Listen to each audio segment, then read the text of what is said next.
Tant Walter a vu, ni n'a décidé aussi, c'est là où m'a changé. C'est pas dit qu'il n'y avait pas de bavure, mais la société civile qui correct. Mais à cette époque-là, l'unique organisation qui était mieux structurée, qui pouvait faire défi dans Babylon Kabachar, c'était la société civile. Alors, on devait maintenant voir comment est-ce qu'on devait protéger la structure, on a un moment pour protéger toute la société civile. Parce que tout le monde a déstabilisé la structure, tout ça, comment on a structuré, tant tout le monde et vous créez une différence sur le plan communautaire. On devait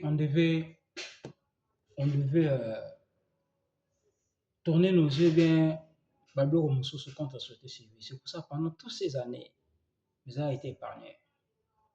Ce n'est pas parce qu'il était compétent, ce n'est pas parce qu'il était parfait. C'est parce que simplement des services qui étaient rendus et que le service c'était plus important que tout le cas de déstabiliser la personne. Parce qu'en lui déstabilisant à cette époque-là, de déstabiliser la communauté dans la rebelle. Probablement autant Covid, Babylone surtout là. C'était un peu des choses comme ça, on devait un peu énumérer tout ça dans la big picture communautaire. Mais entre-temps, le gars qui a créé que il y a ma casse au c'était pas qu'on rendre la communauté, c'était lié à ma bloc à advocacy, à ma réfugiés, des choses un peu comme ça.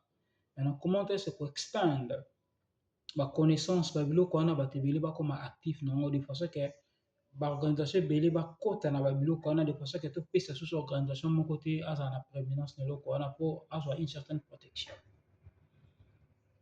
Tant si tu as continué dans ta démarche, ça crée déjà un problème, un polémique. Mais si on ne devait pas les soutenir à cette époque-là, net pas biso tu vas soutenir.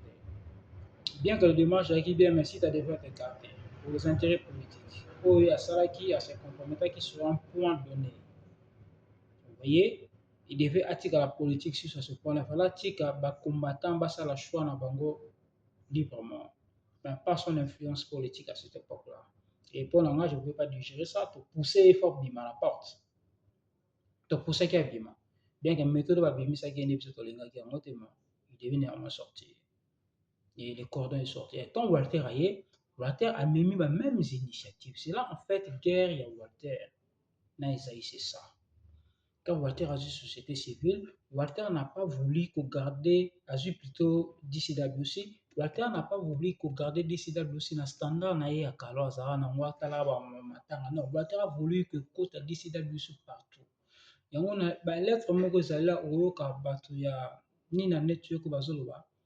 Isaïe Mombilo, ça déjà membre na niveau network na biso ya ba South Africa Refugee Led Network.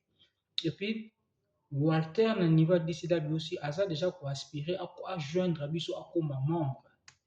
Vous voyez, lui ne voulait pas organisation comme la DCWC à côté de l'espace. En fait, c'est ça le vrai conflit. Et dans le conflit, on ne pouvait pas lui soutenir. Pourquoi? Parce que Biso Tolinga est déjà bloqué, ça a shifté. Tolinga connaissance, on va transmettre partout. C'est-à-dire, d'une manière, on soutenait que Walter à côté de la réseau, toujours soutenir l'organisation va prendre ces babylons. Et il y a 20 ans, à cela, voice contre Bandeko, va sortir, nous 150 ans sur la 200 ans pour aider les gens pour la plaie, pour la bongo. Il condamnait cela, non, la société civile ici c'est free. Non, la que non, c'est pas free. Mais parce que la bini basala la misalo felete. Ba UCT basala la misalo felete. Votre copie ça bateau, pourquoi ça va battre que c'est un travail gratuitement? Non, vous recevez un service gratuit, mais c'est pas gratuit. C'est-à-dire ces organisations sont financées, sont payées pour faire ce travail. Vous savez, na bilo ko bino faut garder zakaka. Mutu so pas linga ça la service, ne so assez nimbongo. Mais attends, et le ça bien, bota ceux qui ont le service en gros réellement. Ou comme peut-être, pardon, même, nazo kana sa voice, au cas où peut-être que moutongo azo ko sabato en ce moment-là, beaucoup il y a bobi que nous ko sabato toujours rendre des services. Mais si la personne en soi azo rendre des services et qui veut faire payer les gens, laissez-lui son droit. Pour tous les gens connaissance on est là, va extendre. Et à ce moment-là, ton connaissance va extendre, on sera plus vulnérable dans la redevabilité vers une organisation quelconque. Parfois, ce que ça va bien, moins tout ça prendre, n'a été passé quelque part, surtout déstabiliser ma casse communautaire qu'on perd de l'autre côté. En fait, il y a des blocs pour déjà bango. Mais elle, c'est pour résoudre déjà le schéma. batere ayaki na babiloko wana, il se fait que bato nde balorenzo bayaki mpe na basociété civile bayaki na baconnaissance wana baapprendre mpe biloko mosusu na niveau ya baréseau wana, bato wana nyonso baso éparpillé. Toyebi ke bato wana bakoki kopesa mpe certaine information kote société civile mpe akoki kosala, basociété mosusu mpe akoki kosala, baétats-unis mpe akoki kosala. En ce moment là, tu n'es plus utile epai na biso à un certain point, c'est-à-dire babavure na yo mpe babiloko oyo kosala soki tomoni yango eza chose normale to toexpose yo mania tosala yango lelo. Eza bagenre baintelligence wana ezalaki sur place sur le terrain, yango moni makambo eza lelo exposé. Tokopermettre yango te, tokotika baorganisation esala misala na bango ndenge bazosala mpona intérêt communauté et tokogarde l'œil sur l'organisation bibiche pardon, je parle ici ozoyemba banzembo ezokomelanga. Alors tokondima te ke babiloko wana esala masusu na niveau communautaire. On devait prendre du temps parce que tokoki kodéclassifier babiloko mosusu te tant que tana basoubassement mosusu te bato bakosala baintérim babiloko wana, ça prend du temps. Aza comprendre yango moni, c'est pas que Jeff azokotela UCAS, vous me connaissez très mal, il faut bien peut-être botuna badirigeant UCAS wana bango. Il n'y a aucune organisation sera épargnée ici, que ce soit UCAS. Mais tant que UCAS atambola na banzela na ye banzela biso tomoni yango pour le moment eza bien baosala makambo baosala wana, il fait son travail.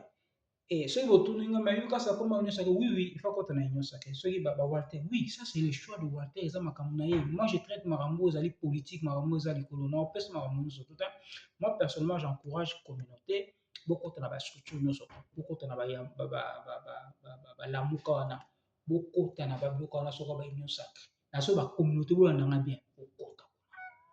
Problème na bino ya ba mikanda, c'est un problème politique. C'est pas un problème légal. Parce que dans le cadre de la légalité, on m'a fait gagner pour ce côté parce que on m'a fait ça la case illégal. Mais ce sont des décisions politiques. Et les décisions politiques, il faut résoudre en gros dans le cadre politique. Et dans le cadre politique, vous devez vous infiltrer beaucoup dans la structure politique. Et dans le cadre de la structure politique, on a des politiciens. Bozo de la biso peuple, biso problème na biso na mboko za mukanda, bolong na biso na statut makambo bangunda, bopesa biso ba passeport na tozo ba visa ba kata ba 5 ans ndenge bangola basali. Wana bokando réclamant na kata ba parti.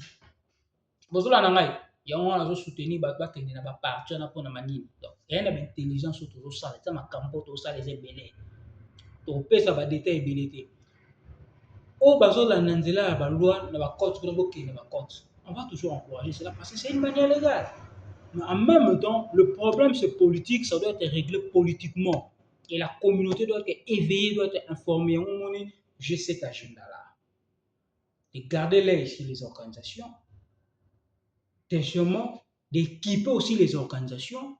Na terme de connaissance, na terme de kamebele, na parunga na zanango, on s'entraide. Troisièmement, quand vous savez bozala, kota. Makambo na bino ya makambo moko ya politique, ici dans la politique. Vous voyez? Alors, problème est ça, et quand Walter a zolinga kote na babio kana, ça crée un conflit. En fait, le vrai conflit, c'est ça. Alors, ou le bango batika na bataille normale, ceux qui ont un conflit avec intérêt, bango va utiliser ce qu'on voit à mensonge. Beaucoup sur la bande quoi, qu'il y a 15 000, 25 000 $, puis c'est bon, on a une sacrée. Tout ça, c'était des mensonges. Et ben, mensonge, moi, je causais avec ma chef là-bas. Namono na solo no na de paris we na fois. De paris mais na de paris au betro basolo so. Zo mo desa on zo donga o ba ngo c'est important tout solo la na bato wana na basima ba porte. Batalo kuta baza mingi. Yango to makambo ne bimaka na makambo ne za lokuta parce que dès que bazali na niveau après toi, on était déjà saisi. Et tout solo li. Conflit à DCW aussi na UCAS ces ndenge ni ke. Bato ya DCW aussi bazomona UCAS azozwa neti marché na bango sur le terrain. Problème na bango zaka wana. Conflit mosusu eza te. Yango personne na yebisa bata DCW aussi boza na créativité, ba champ d'action eza ebele. Bokosaka ba structure te ka structure na bino focus kaka ambassade. Comment bokosa structure na bino focus na bino ambassade? Qu'est-ce que ça fait avec l'ambassade? Boluka ba aspect mosusu bo développer.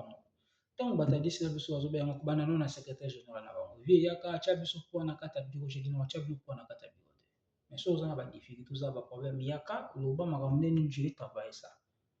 Donc, je te prêt et je suis prêt ya koyede baorganisation nyonso tu mais condition nango ezalaka moko expertise tuna kopesa efe zonga na cadre communautaire mais d'ici là biso bazodigere mabe existence ya UCAS na niveau ya coordination na bango eza place nga na bango toyokani te ngai nazo kodigere malamu existence ya UCAS moi je veux que UCAS ezala wana asala mosala na ye nde bango mpo basala moi j'ai besoin biso tolingi compétition wana efe ezala compétition c'est bien compétition ezobénéficie na biso peuple soki bato wana bakoti na compétition peuple na obénéficie parce que ye kuna bato ya UCAS balinga basala malamu so basali malamu te peuple kokima ye oza kopana bato adisi la biso mpe bazala so na monopole te parce que babike soki osala malamu na UCAS kuna mpe ezobome société civile mpe susu akozala kuna so asali makambo mabe te makambo mabe akozala na problème yango moni bango déjà na baactivité aussi na lansaki déjà soko baorganisation ko bien na niveau ke bakomoboya même korecruter bamembre na sa baorganisation balobela binongo na video na bango il serait maintenant difficile d'intégrer les gens dans la structure babangi pourquoi parce que babike soki bakomi kointégrer bato na kati ya bastructure et que bato wana na baéveille bango to éveille bango baza na problème interne na kati ya organisation c'est-à-dire bamafia na bango na niveau interne soki bato bamembre ya communauté bamembre ya structure babénéficie nango te bamembre ya structure bakodestituer bango d'une manière légale conformément baloi bamboka oyo babangi